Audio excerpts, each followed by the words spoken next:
Hey guys, what is up? John here from Fly8MikeAlpha.com. Today we're going to be taking you start to finish through a full-length instrument oral exam, sitting down here with one of our CFIIs, Riley, to go through everything you need to know to be ready for that instrument check ride that is coming up for you. If you are getting ready for an instrument check ride or thinking about, hey, I just want to get my instrument rating and what sort of course could I use to do that? Well, check out the online instrument course at Fly8MikeAlpha.com. The link is right in the description below. Everything you need to know in that course there to get you ready for the written exam, get you ready for your flight training, and get you ready for your actual check ride as well, and the oral especially. So without further ado, we will jump into this oral exam here with Riley. Any questions, of course, leave it right in the comments below or email us at cfi@fly8mikealpha.com. Any questions on flight training or the courses or anything else, you can always reach out to the office directly through that email or at 234-738-2582 if you want to talk to us on the phone. We are here 7 days a week to help you pass your check ride. When you sign up for that instrument course, right in the description below there,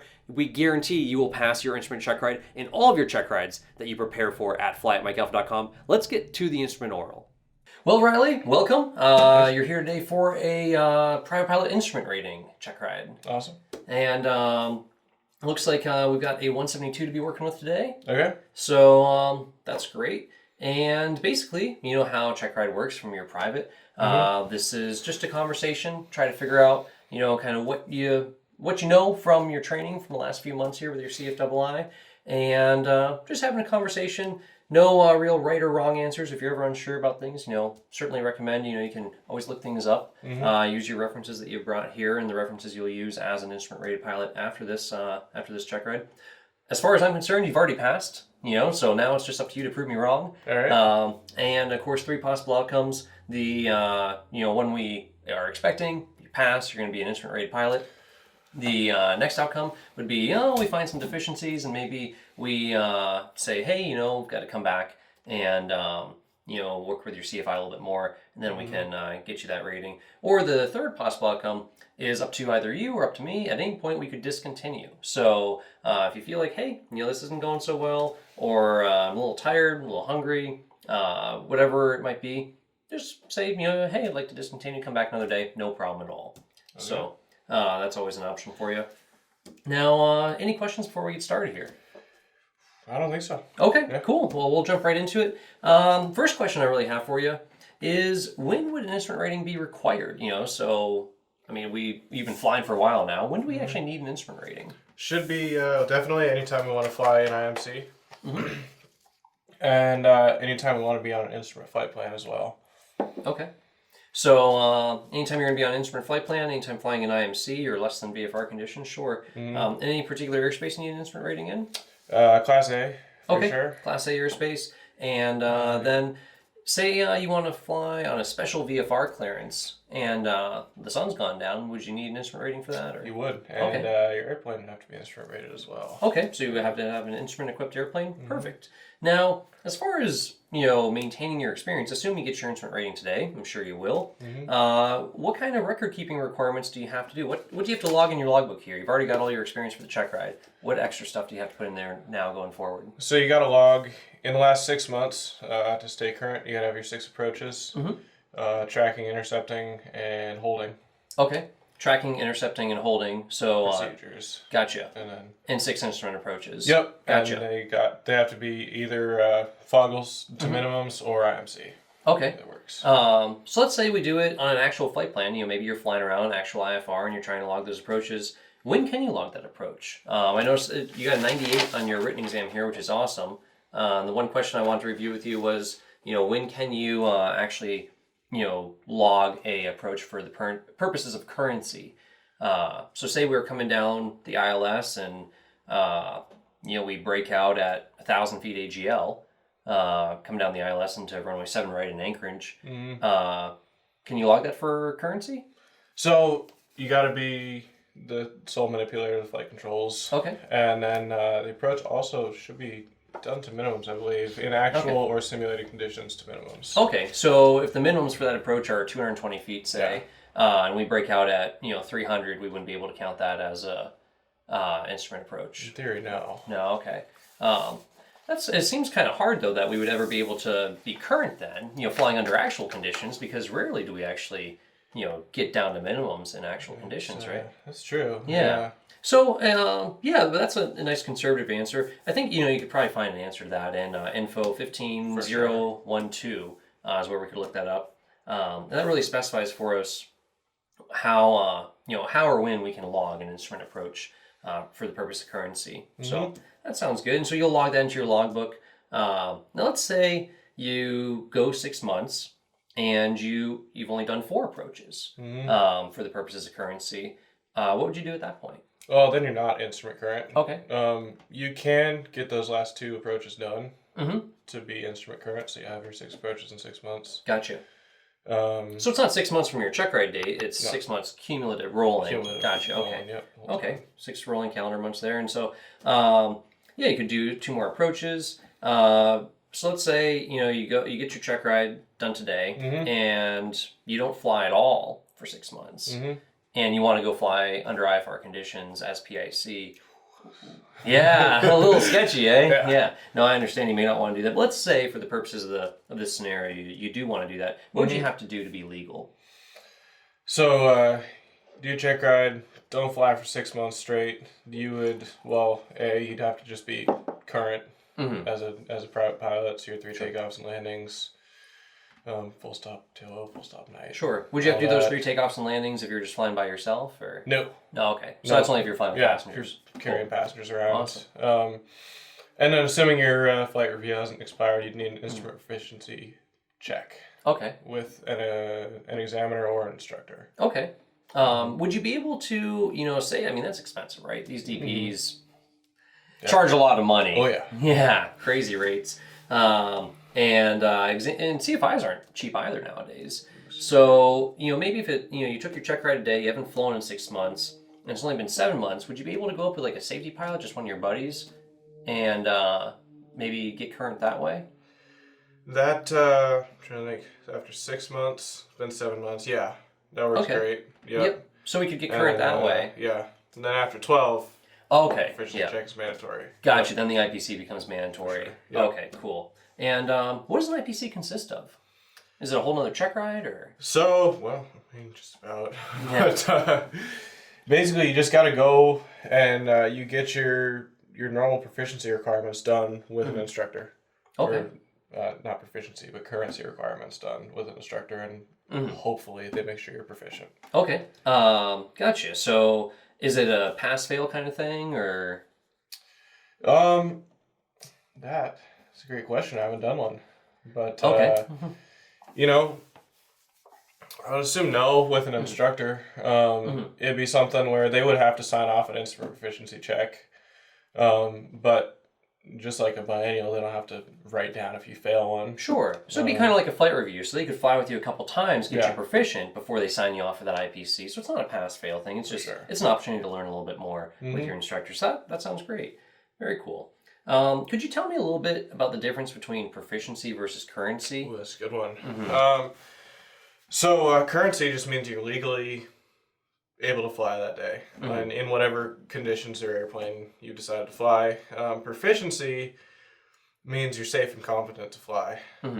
So there's all sorts of scenarios. If you say you did your private pilot rating and then you did your instrument rating at exactly 90 hours, and then you don't fly for 6 months and 1 day, probably not a good idea to jump into 172 and fly an ILS to minimums. Sure. No, I would agree with that. So what would you do? Say you feel like you're not proficient. You're legally current, but you're not proficient.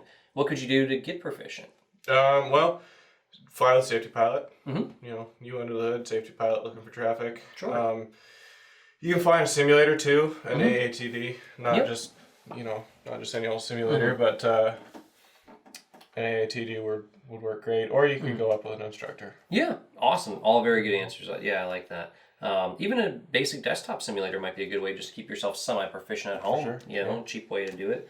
Yoke and pedals, an X-plane or something. So very cool. You mentioned a second ago, I just wanted to come back to it, the 3 takeoffs and landings every 90 days and all that sort of stuff.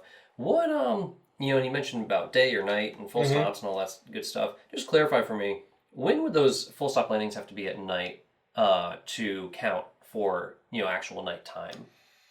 So They got to be hour before sunrise or hour after sunset. Okay. To count towards your currency, Gotcha. but they have to be after civil twilight or after civil twilight ends or before it begins in the morning to count. Because we're in nighttime, Alaska and civil twilight sometimes. Yeah, so you can be current without ever logging nighttime in Alaska in the summer. Mm-hmm. Yeah. Gotcha. Yeah, so you might not ever log nighttime. Yeah. Now, in that time, like in summertime when we have, civil twilight, maybe sunset's 9 p.m., civil twilight, pardon me, civil twilight is, say, 11 p.m. Mm-hmm. And so we go do takeoffs and landings to a full stop at 10 p.m. Does that count for legal night currency, or? That is night currency because you're an hour after sunset, Mm-hmm. But you're not getting nighttime, so you're really not experiencing the effect of nighttime. Gotcha. So we wouldn't be logging in nighttime because we only log that with civil twilight, and since the sun's not down, there might be it wouldn't be any actual nighttime there. Yeah, a weird one if it came up to explain in your logbook how I'm current, but I promise it was an hour after sunset. Mm-hmm. Yeah, sure. Alrighty, and I want to talk a little bit about setting personal minimums. Now I see you actually have a sheet there that looks like some personal minimums you wrote down. Yep. And that's a really handy thing to actually write them down to be able to stick to them a little bit better than just having them in your mind. Mm-hmm. Your personal minimums look pretty conservative there, look pretty good. What would you do to try to increase those personal minimums or decrease them rather? You might be going, instead of adding 500 feet to the minimums on every instrument approach, maybe only adding 300 feet. Mm-hmm. How would you make yourself feel comfortable to decrease the personal minimums? Well, I think personally probably the best way to do that would be getting more time in actual, because actual and simulated are pretty different. You don't have your get out of jail free card. Sure. In actual and flying with an instructor with pilots who have some time in actual down to minimums, as much as you get the chance to do. It seems difficult to fly in actual conditions around here without it is getting some icing. Yeah. Yes. Yeah, that's so we'll get into icing some of that a little bit later here. But talking about that, I'd like to look at kind of the forecast. Today we had said we were going to fly from Valdez to Anchorage. And I think maybe we could look at the weather printout we had there. So looking at this weather printout, what kind of weather do we see going on around Anchorage right now if we're just looking at this block here? Around the TAF right here. So 27th at 11:30 Zulu is pretty early this morning. And then from 1200 to 28th at 1200. Wind's pretty calm, 140 at 5 miles. I got some light rain showers. Broken at 3,000. Wind shear at 10 knots, or 1,000 feet, I'm sorry, at 180 at 40. And then some temporary fog in the vicinity. Okay. What does that tempo 1316 mean there? So temporary from 1,300 to 1,600. Okay. And temporary just means it's just, what exactly is the tempo indicating to us? Well, in theory, it is only forecasted to really be happening during that time. Okay. As we all who fly in the area know, with the fog, it's not temporary. But, it kind of comes and goes. Maybe the temporary statement means for up to 50% of the time. So about 50% of the time in that time window there, that could be occurring. Half statute mile of fog. So, okay, cool. And then what do we have from 1600 Zulu there onward? So we got 160 at 10, 4 miles missed. Still scattered at 3,000, so I guess you could say the ceiling improved a little bit. Broken at 5,000. Becoming from 2,400 Zulu, 210 at 15. Greater than 6, no significant weather, few at 4,000. Okay, cool. Yeah. Gotcha. And what's that becoming statement about? What's the difference between becoming and from? So, that's a good one. So, Well, let's say you're not quite sure about that, and not a big deal. Where could you look up something like that? I'd go to the AIM. Yeah, first. start summing through the AIM. Yeah. See if you could find an answer in there. That'd be a good place to start. For sure. Yeah. Who might we be able to call that could kind of explain that to us a little Flight more? service. Yeah, call flight service. Knows everything. They do know everything. Yeah, we could just get a weather briefing from them, and they could explain those terms to us. Because they'll read this to you and they'll say, "Oh yeah, becoming from blah blah and whatever," and you go, "Well, what does that mean exactly?" And I think what it means is it just slowly occurs over that time frame from 2200 Zulu to 2400 Zulu. So that sounds good to me. What is it looking like in Valdez right now? So Valdez right now, we got 27:19:56 Zulu. 110 at 6, not bad. 1 statute mile, not great.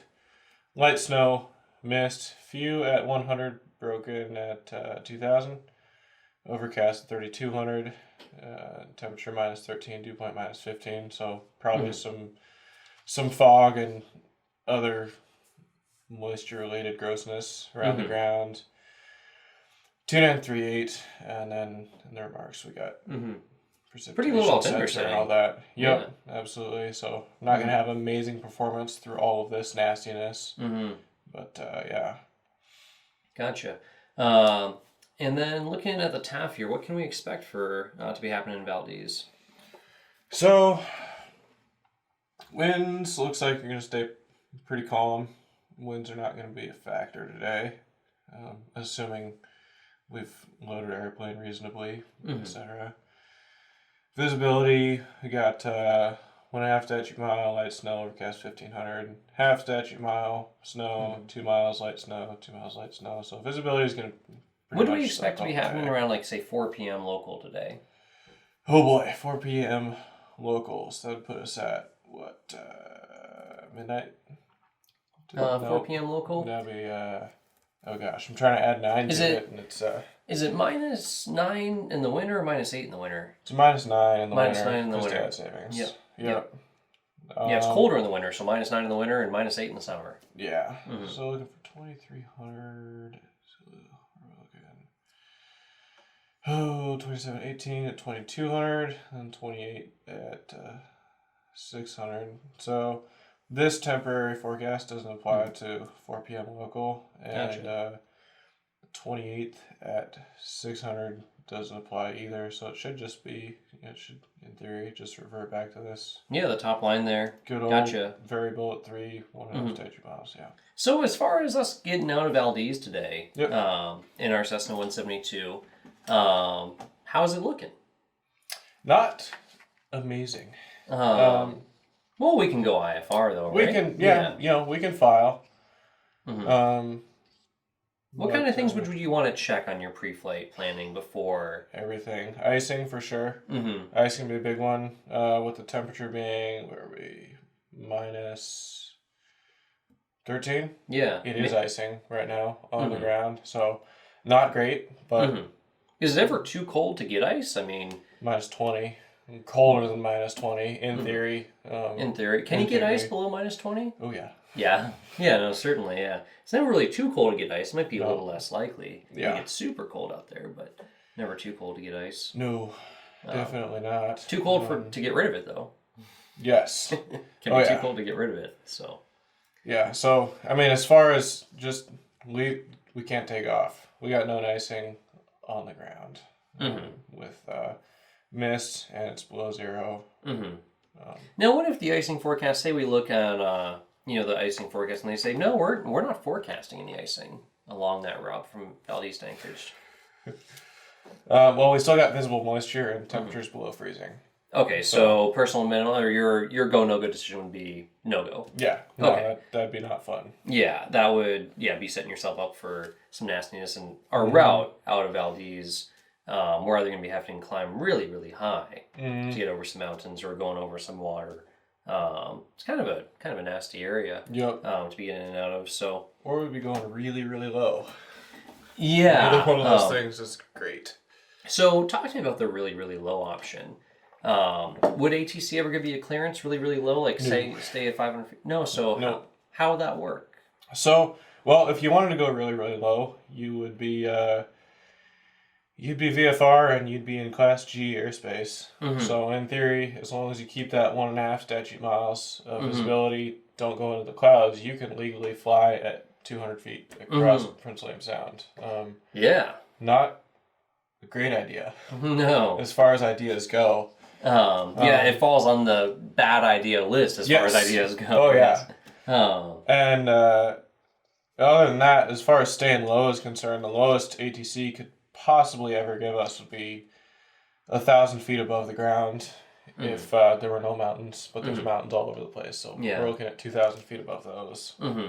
Yeah, so probably looking at those Arokas somewhere in there. Really, it might come down to their MVA, but we don't really know what the MVA is in the area. Yeah. But using those Arokas could be a good guideline or a good place to start, and then looking at the MEAs. Which are probably, 7,000-8,000 without looking at them, if I just had to guess. They're probably pretty high, yeah. So that sounds good. And then as we get towards Anchorage, this whole wind shear thing that they were talking about at 1,000 feet, what's all that? Like, what hazards can we expect, or is that a big deal to us? It's at 1,000 feet, so it's not happening at the ground. Yeah, that could potentially be a very big deal to us. It depends a lot on. See, so 180. If we're landing runway 15, of course, depending on the winds aloft and what we're coming into, if we're getting 40 knots in the face, it's not going to be fun, but it could be safe, depending on our instrument capabilities and if we're in actual or not. Yeah, and thinking about, straight south of the runways, maybe we wouldn't be getting any mountain wave turbulence off of, kind of where the Harding ice field is and off of the Kenai Peninsula. Yeah. So maybe it's smooth at 1,000 feet and you got 40 knots, and then what's going to happen is we descend through 1,000 feet. Yeah, so I'm trying to look through, where's the, 210 at 15. I'm trying to look through. Yeah, maybe what's going on there. Yeah, 140 at 5. So that's what's happening on the surface that they're saying is 140 at 5. Bad. So we are going to lose 35 knots, over the course of that approach. So what's going to happen as you lose that speed? Do you think you'd have a tendency to, that it would be bumpy, that you'd get off glide path? What would really happen there? I mean, the bumpiness is probably going to be the least of our concerns. Maybe not for our passengers, but we're going to lose essentially 35 knots of airspeed, not accounting for the crosswind component of that change. But basically, if we're at final approach speed coming down, that could be a problem, because let's say if for some reason we're going final approach at 60 knots, we've just gone from 60 knots down to 25 knots of airspeed, which is well below the stall speed of our airplane. Gotcha. Yeah. So probably we're gonna be sinking real fast. Sinking really fast. We're gonna have to nose over even more to get that airspeed back. Yeah, it's not gonna be good. Okay, what would be so say you get wind shear, what would be like a wind shear recovery procedure? You're in the clouds, all of a sudden you just see your VSI starts falling off, you feel the bottom fall out from underneath you, you see your airspeed's falling off.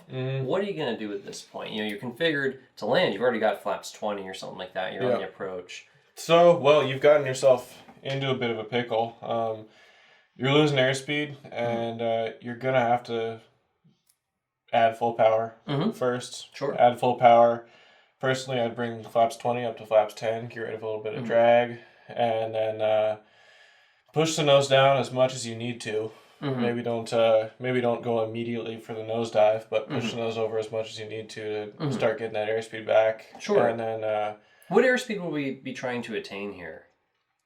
Well, I'd go for VX at VX least. would be a good thing to add. At least VX, VY. All right, so let me talk to you about this, and I'm going to use a terrible instruction aid here on my phone. So we're coming down, and we're full power. We got the flaps 20 to 10, so we start sinking a little bit more. So we're coming down really fast through 200 feet, and you're just coming up to VX at 200. By 100 feet, you've achieved VX, and you're starting to level out now and try to climb at VX, but you're still sinking. And so 100 feet, we're at VX. Are we just going to maintain VX, or what are we going to do here? We're at 100 feet, and we're descending at VX. And we're descending at 1,000 feet a minute. 1,000 feet per minute. Well, we definitely don't want to. We don't want to bring the nose up anymore. If we're gonna hit the ground, we might as well do it at VX, so at a 172, 60 knots is a reasonable speed to touch down at with the wheels than with any other part of the airplane in a stall. Okay. Is there anything you could do to get any lift out of that airplane, maybe? I mean, assuming we're going to get towards the ground, we're going to get some amount of lift. Ground effects, eventually. And we might be able to kind of... Would we do anything with the flaps? Or... We could drop them in. We could add the flaps back. So maybe the wind shear recovery procedure that they outlined for us would be something like, hey, we encounter wind shear and we apply full power and we pitch for something like VX, or no pitch attitude that would give us VX, and we don't change the configuration of the aircraft until we have positive rate. And positive rate could be anything from saying, hey, we're sinking at 2,000 feet a minute, and we see that VSI starts to come back up. It doesn't have to be a positive VSI rating, just as long as that we have a positive trend. Then we could consider messing with the flaps or changing the configuration of the aircraft. But flaps and gear and all that stuff would stay just fine. And we'd apply full power, we'd pitch for VX. But if we got too low, 100 feet or something, we might try to call for all the lift out of that wing we ever possibly could. Yeah. All the way to riding that stall horn to the ground. Because why hit at 60 when you could hit at 50? This is, I guess I kind of assumed you don't see the runway, but let's say if you do see the runway at 100 feet, things have changed. Things have gotten a lot better for you. Things have gotten a lot better for you, sure. Yeah, so maybe all you see is, maybe we're landing 115 and all we see is point warrants off in trees. Yeah, not great. Not great.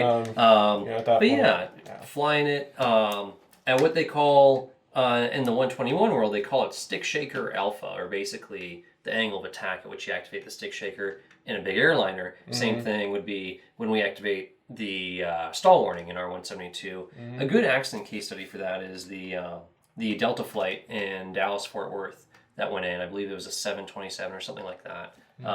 Back in the days, 80s, 90s, 1990s, something like that. And they hit the ground with lots of lift left. They were not at the maximum angle of attack. They were trying to achieve airspeed rather than achieve max lift. And they think that they probably could have avoided that accident had they just rode the stick shaker rather than push the nose down trying to get back to their target VREF speed. Yeah. A tough thing to do for any pilot, but just something to consider. And so our typical wind shear recovery procedure is apply full power, don't change the configuration of the aircraft, see a positive trend, now you can start changing configuration. And VX is a great airspeed to target, but if you're getting really low to the ground, you might consider calling for all the available lift out of the aircraft. Yeah. There's typically a no-end pitch we would use, like 7.5 degrees or something like that, for depending on the airplane and the engine configuration. So sounds good to me.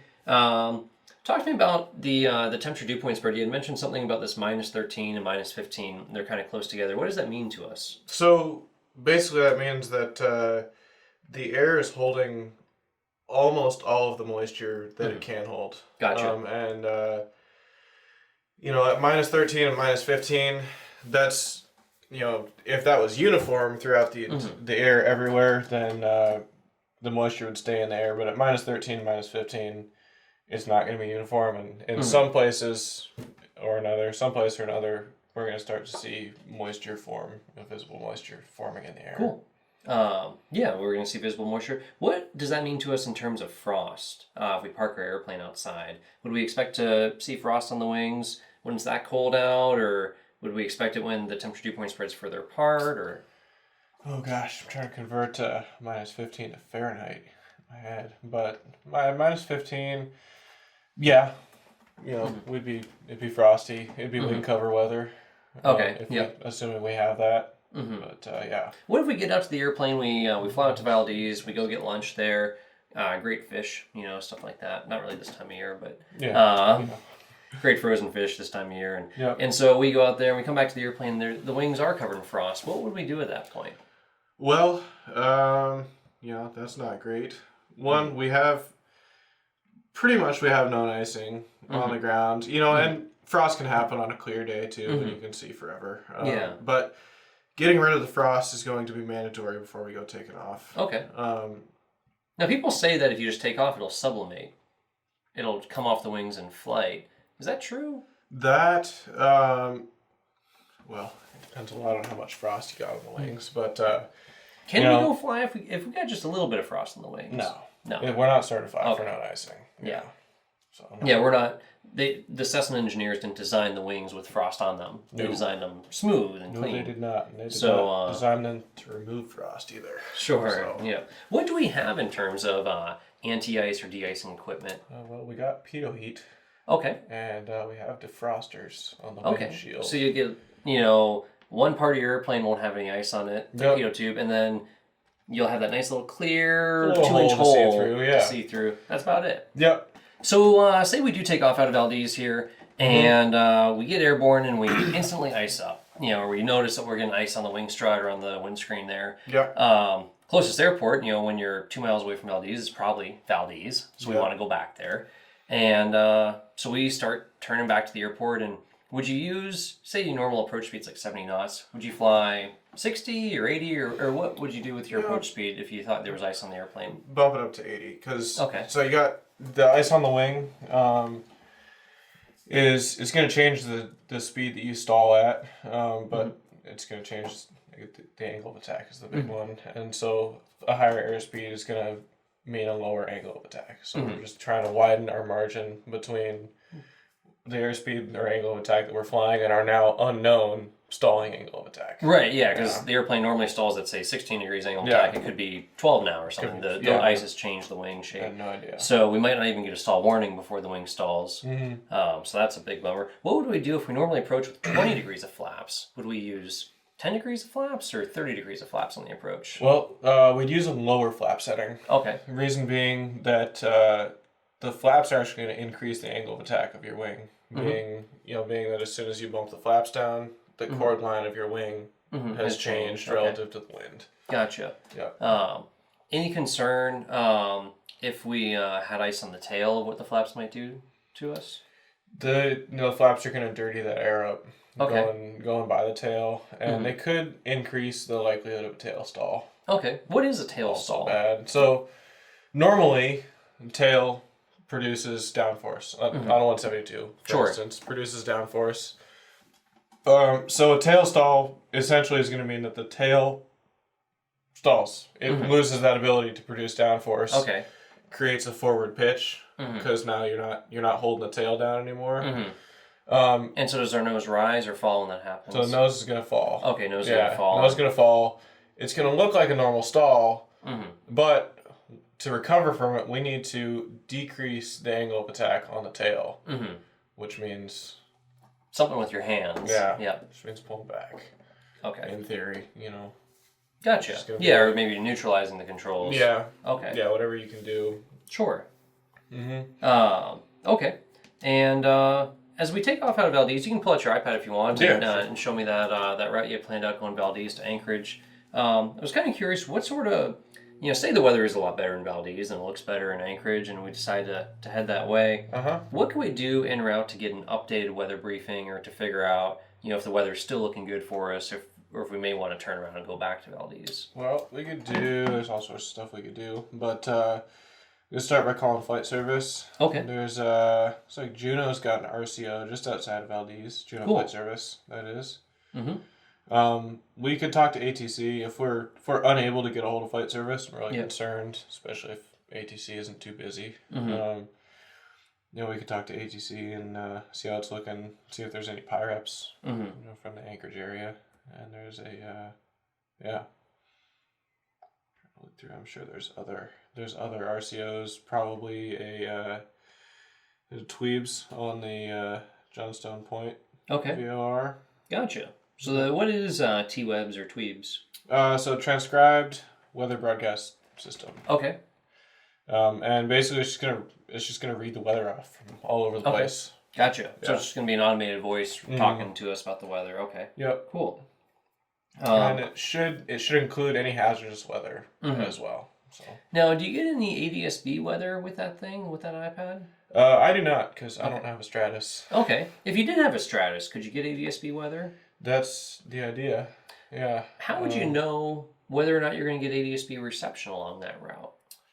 All right, we're gonna go ahead and take a little break here and we will resume this video online at fly8mikealpha.com in the Instrument Pilot Ground School. That is going to prepare you for everything you need for the written exam, for flight training, and of course for the Checkride, the oral and the flight portion online there at fly8mikealpha.com. The link is right in the description below if you wanna watch the full length of this video, over 2 hours of oral exam prep here in this just one video. There are several videos online in the Instrument Pilot course that will help you prepare for your oral exam, and actually hundreds of videos in that one course that get you ready for the written, for your flight training, and of course for the Checkride portion. Any questions on this or anything else flight training related, you can leave it in the comments below. Email us at cfi@fly8mikealpha.com or give us a phone call at 234-738-2582. Look forward to talking with you guys either in the comments or by email or by phone. We're here 7 days a week to answer your questions. We will see you guys in the online course at fly8mikealpha.com.